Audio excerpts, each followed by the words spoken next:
Hello there, everyone, and welcome back to Lady Qi'ra's Galactic Adventure, where we traverse the universe in our Corellian corvette cruiser, the Vindicator.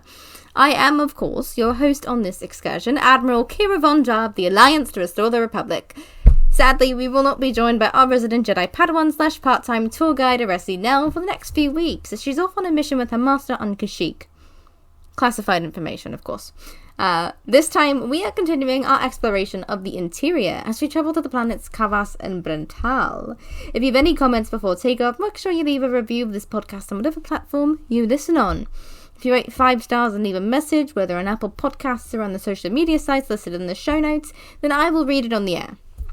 If you have no questions, comments, or concerns, then make sure to slap a Jedi Master in the face, a la Ezra Bridger, make friends with some space whales, also a la Ezra Bridger, and fall in love with an ISB defector with amazing hair, a la Garrus Aurelius, this week on Lady Qi'ra's Galactic Adventure.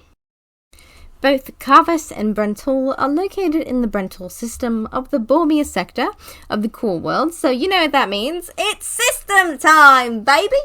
In canon, there's not much on the system except for the fact that there is at least one planet in orbit, Kavas, and it's located at L9 in the Galactic Grid, as I like to call it. During the Galactic Civil War, the Galactic Empire carried out an incursion into the Bormia sector using jamming ships to cause communications blackouts for the Rebel Alliance. Why was the Empire here? I have no clue. I don't know every reason they have for doing everything that they do. There's probably a file on it somewhere. I mean, that's everything I have in canon on the system, so let's let's mosey on over to Legends. I'm trying something different, okay? In Legends, we know that there are 7 planets in the system orbiting the sun Brentaal. I have nada on Brentaal, so we're going to move on to the planets. Solis is a searing rock closest to Brentaal, with no moons that is unable to support any kind of life. Next is Tremal, a hot planet with 1 moon and no recorded name that cannot support any life forms either. Third in position is the gas giant Gustol, that has 3 moons with, you guessed it, no names. I'm thinking there will be no moon time this week either. Sad face. Fourth is Brentaal 4, which we will cover after Kavas, which we will cover after we have covered everything they'll just call it. Sorry, I messed that one up. So 5th in position is Gumbus. Not only is Gumbus the 5th planet in the system, it is also the largest, not to mention that it has 16 moons. 16 moons with no names. I have a solution to this. I think every time we come across a moon with no name, we should just call them Daryl. Why? Why not? 7th in position is Kavas, which we'll cover in a few minutes. So 8th in position, and final planet in the system, is Jabal, an ice ball, with no moons. Shocker, I know. Okay, that's the physical system covered, but there's also a space station noted in the records called the Selzon Station, a XQ-2 platform that orbited the planet Brentaal 4. The station itself was manufactured by Bengal shipbuilders and has a crew of 1,500, almost 1,600 people, and can carry a maximum capacity of 10,000 passengers. There are a few areas on the station of importance, one being the promenade, which is just like a strip mall in the space station, which is pretty cool, actually. In this promenade is Gundark's Cantina, named for the owner, quote, Gundark Saf, which was a popular meeting place for both indigenous and transient members of the station's population. There was also the credit chip, Cecil Vane's Casino, which offered games of Sabak and Pazak. Cool. There was then the Delgas Medical Supplies, a corporate medical practice and pharmaceutical supplier, and lastly there was the droid repair and sales shop, Mechanical Allies, because there's a shocking amount of astromechs and protocol droids needed to keep ships like these afloat, literally and figuratively, and not just ships. Astromechs run the whole galaxy, if you really think about it. And that's all I got on Selzon Station, so let's talk quickly about some population statistics for the system before we head on over to Kavas. 65 million people live in the system, which actually may be 65 million people living just on Brentaal. Look, the numbers are up in the air. I didn't make them. I'll just write them down, and I say them to you, alright?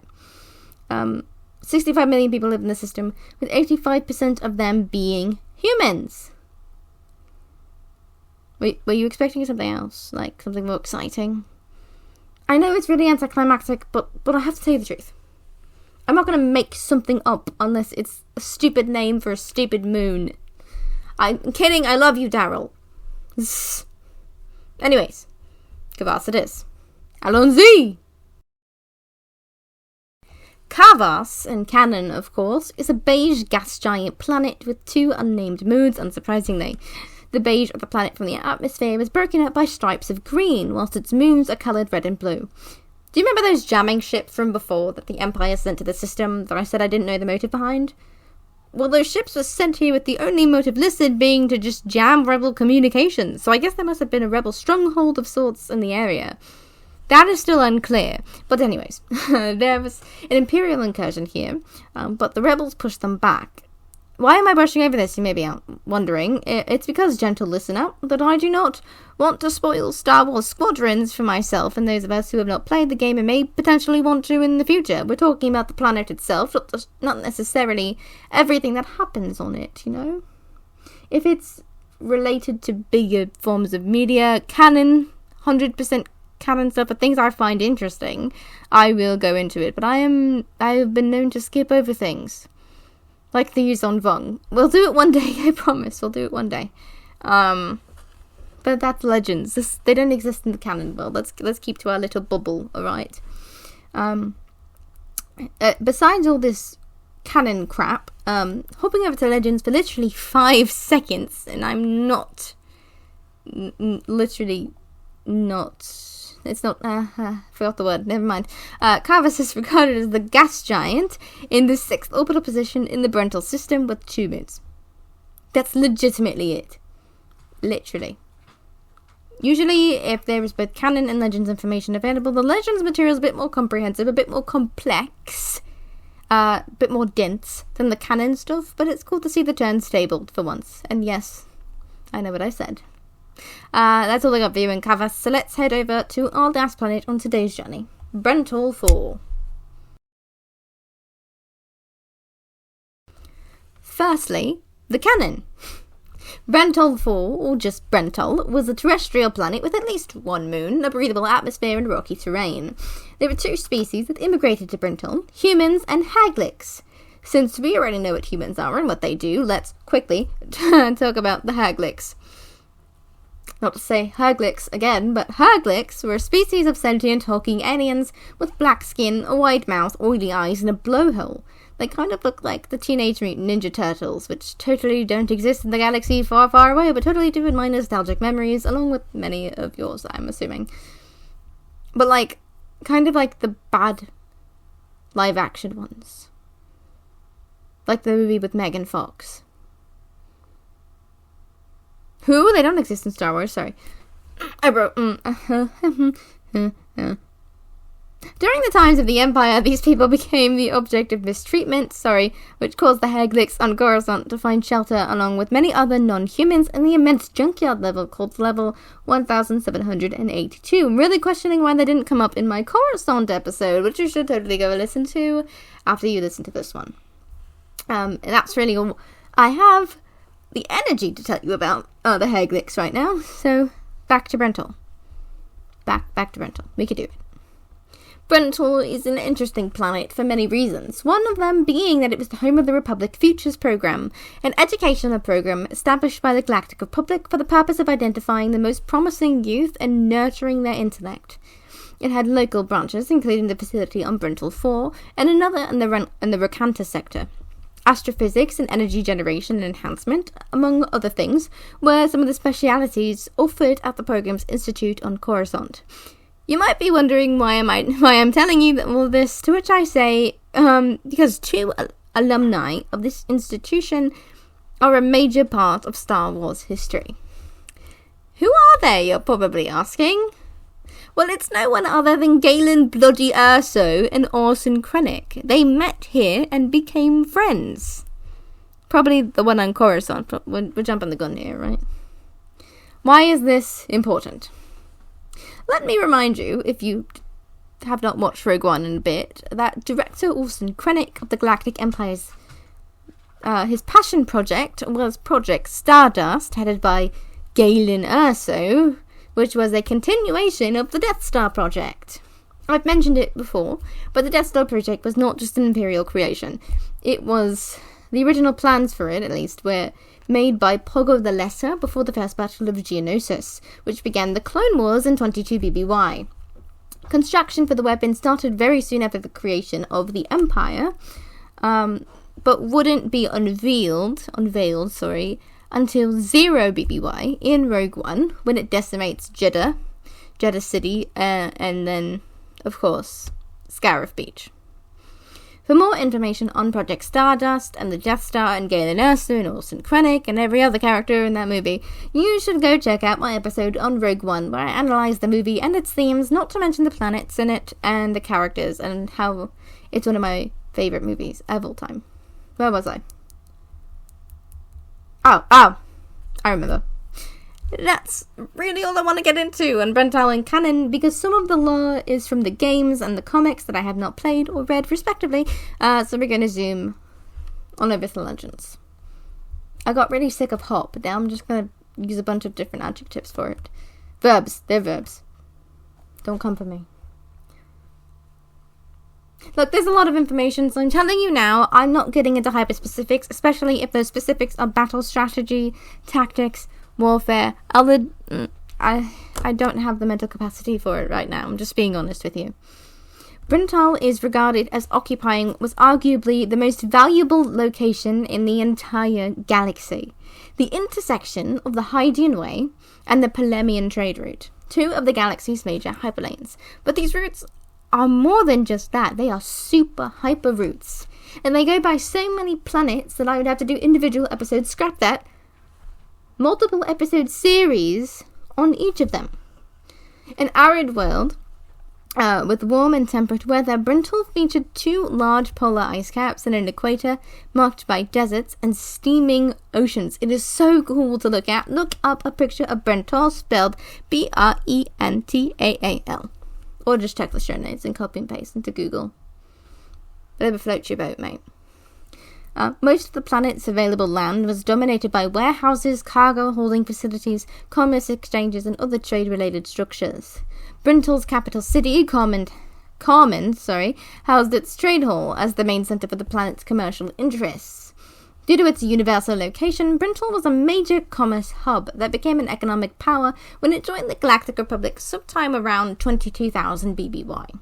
As it served as a checkpoint for traffic entering the Republic along the Polemian trade route.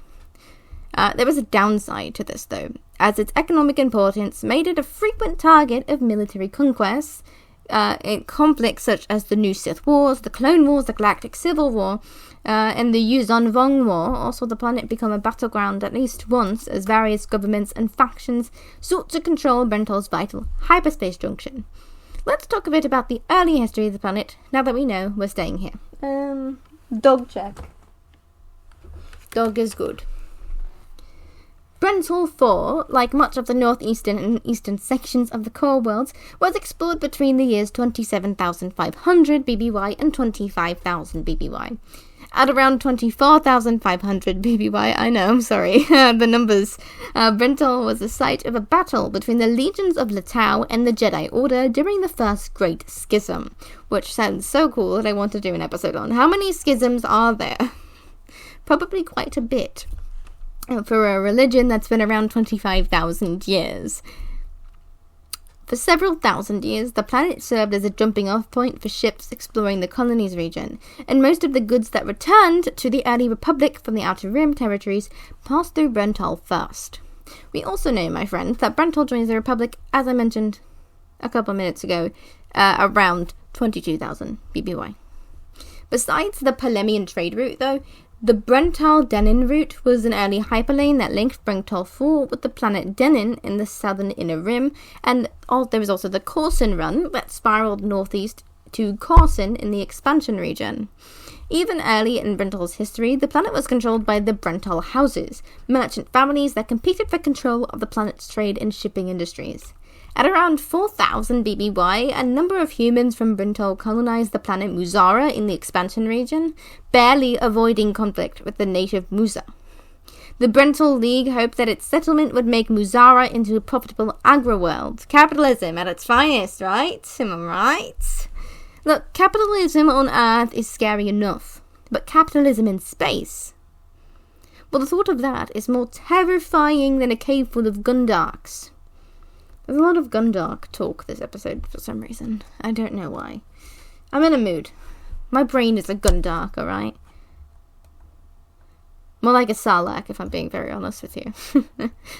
In 3705 BBY, Brentaalan native Fraser Callier, a daughter of House Callier, whose parents disapproved of her apprenticeship in the Brentaal Spacefarers League, began to work as a hyperspace scout, which is like the coolest job ever, can I just say.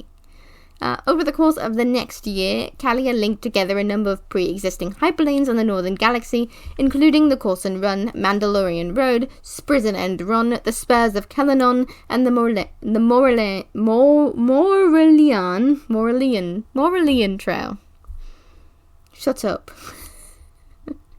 By 3694 BBY, Callier had extended the Brentaal Denon route all the way to the southern rim of the galaxy, forming the super hyperlane that she named the Hydian Way, after her Duros friend, Banu Hydia.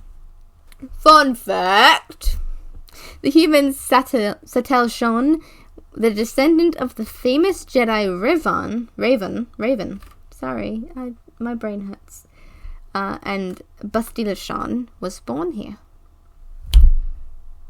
There was a Republic military outpost on Brentaal during the Jedi-Sith Wars and later the Cold War.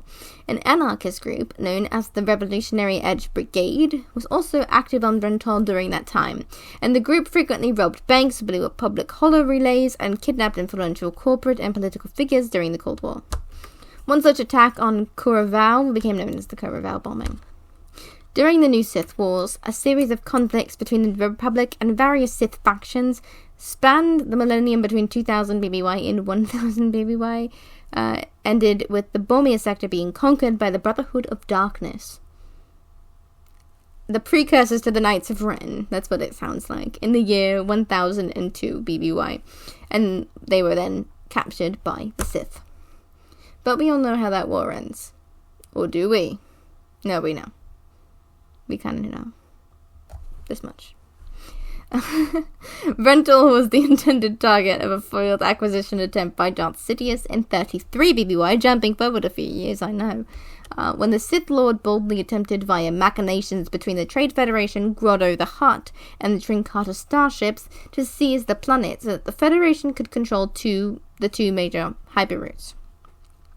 A team of Jedi Knights led by Adi Gallia and Qui-Gon Jinn, including Padawan Obi-Wan Kenobi, ultimately struck down the violent plot with its intended use against Brentaal of 50 Vulture-class droid starfighters modified with prototype hyperdrive engines that were branded illegal by the Galactic Republic. I guess we all know how that ends. The Clone Wars between the Republic and the Confederacy of Independent Systems reached Brentaal shortly after its beginning, when the Separatist commander and Brentaal clan leader, Shogar Tok, captured a prison facility in Brentaal and converted it into his base of operations. Becoming a warlord on his homeworld, Tok rallied his people against what he claimed to be a corrupt republic and established a separatist military presence on the planet. Quinlan Voss criffs some cock up here, but I don't want to spoil whatever he does and stuff, since I can't find the name of the source because I'm mentally ill, but I think it's the book about Shakti. I love both of them, but I'm too depressed for this right now, right? Basically, the Republic dismembers Tok's structure in an attack led by Jedi generals Shakti, Agan Kolar, Shun Kon Ray, and Plo Koon, everyone's favourite space dad, TM. During the early Clone Wars, Brentaal was represented in the Galactic Senate by the human senator Arcel Mosbree, who planned to retire the next year. After the conflict on Brentaal, though, a Republic government was installed with Gerard McLean, who Palpatine personally chose for the job, by the way, as a temporary governor, and Mosbree was considered an accomplice to the separatist movement on Brentaal and was removed from office. Fun fact! The Shusha family escaped from Brentaal during the battle, and the young musician Ban Shusha composed a work entitled The Visicant Variations to celebrate their escape shortly afterwards. By 20 BBY, 2 years later, the variations were considered to be one of the greatest musical works of the recent millennium, despite how young they were in age. Pretty cool. Now, sadly, it's time for the Empire. By the year 0 ABY, the Qi'ra operated a criminal faction on Brentaal, controlling the black market in the world and selling good quality merchandise at only slightly higher prices than normal. The Pulo served the group's forefront, using his expertise in business to oversee the operation. But the Empire maintained a very large imperial customs office here because the black market was that expensive. Look, for reference, on Coruscant, the Empire nearly almost 100% wiped out the black market there. And that's bloody Coruscant. All 5,127 levels of it. Black market. Gone. Literally. It's impressive. I'm just saying. The government... Not the government. I mean, the Empire is nothing if not efficient.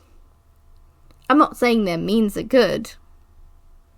Or the right way to do things, but they are efficient.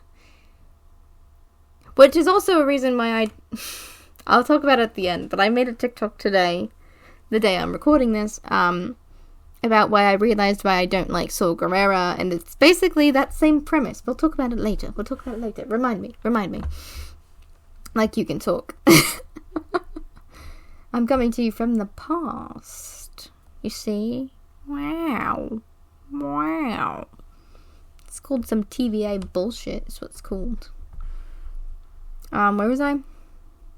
Oh yeah, the Commission for the Preservation of the New Order placed tariffs on luxury agri exports from the Bormir sector, and the resultant tariffs very, very, very negatively impacted imports to the planet. Imperial Customs uncovered evidence of a smuggling scheme that was believed to be responsible for redirecting raw materials that were supposed to be imported to Brentaal and redistributing them to the Outer Rim. Captain Delia Trovin coordinated the investigation, and Customs raided the warehouse complex in the city of VODS, discovering thousands of tons of raw materials that had been listed as missing or misrouted. The Brentaal Trade News published a report on Trovin's efforts, though the captain had not yet been able to determine where those materials were being sent. Which is incredibly interesting, and the reason I'm bringing it up right now is because it's very similar to the situation we are watching unfold in Andor, if you're keeping up, of course. Let's talk about Deja Mera. She is absolutely terrifying. I'm not going to spoil anything major, because I'm not really I'm not ready to analyze Andor yet. I would rather wait until the season is over and I can deep dive, But basically, she is an ISB official. She used to be an officer. She used to be an agent. Now she's an officer. Sorry. And basically, she starts to notice all of these patterns of technology, small things, some big things, being reported as missing and never followed up upon. The thing that sets her off is an Imperial Starpath unit that was taken from somewhere. The place is crossing my mind at the moment. But somewhere where she was, and then she started to do an Imperial-wide search. She has to work, basically she works 3 times as hard as every man in the room. Not only does she get better results, but that isn't the reason she does it. Just say that. But basically, she was able to connect those stolen reports from all across the galaxy to an interconnected, semi-unified, rebellion.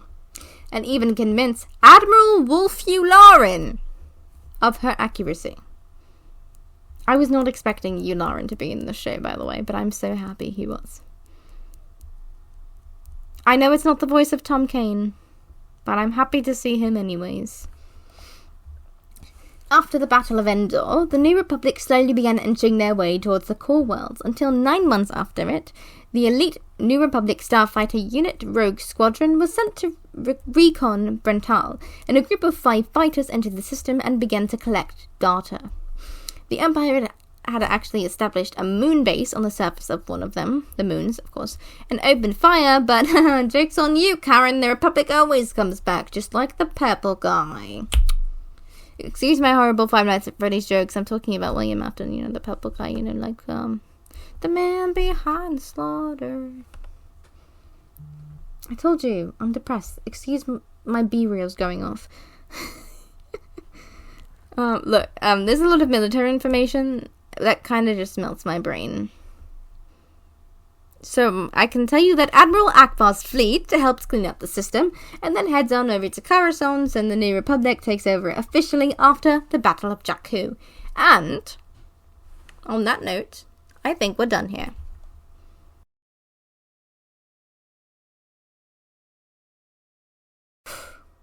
And that is everything I have for you on the Brentaal system in both canon and Legends. I hope you enjoyed your journey this week and your stay so far aboard the Vindicator. If you have any questions or concerns about your stay, feel free to bring it up with one of our personnel on board via a private message or a DM, or perhaps on our TikTok accounts at Shadow Collective Rules or at Unidentified Robot, or maybe our Instagram at Lady Qi'ra, which I haven't been posting on, or perhaps for the review of our show. A review of the show would really, really, really help me out. And if you're listening, please, please, please, if you're on Spotify, just go and give us 5 stars. Or if you're on Apple Podcasts or you have an account, log in. You can leave some nice words, or you can hop on over to my social medias and leave it there instead. All of those usernames and their respective platforms will be listed in the show notes. Next time, we will be journeying to Chandrila, and we get to talk about Mother Mothma. Mummy Mothma. Until next time, my friends, companions, and droids, may the Force be with you all.